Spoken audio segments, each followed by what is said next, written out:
Hey, welcome back guys. Now let's talk about how I can change the battery in this 2013 Chevrolet Camaro key fob here. You don't need any fancy tools, you just need only one battery like this 2032, and you can find this battery in the description, and also a small flat screwdriver.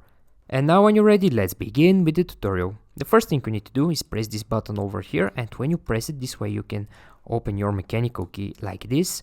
And when you open this mechanical key here, right from this side, from this hole, now with the help of your fingers, with your thumbs here and here, press this back piece and push it up, and this way you can very easily remove this back piece over here, this piece.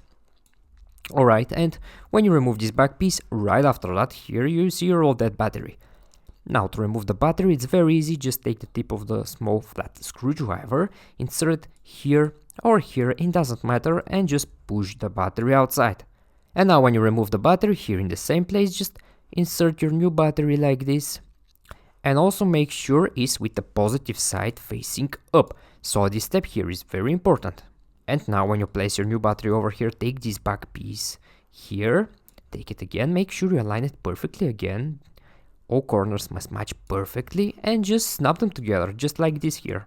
And when you snap them together, right after that your key will be ready. You don't need to do anything else after that, it will just work fine. Okay guys, I hope you find this video useful, and take care.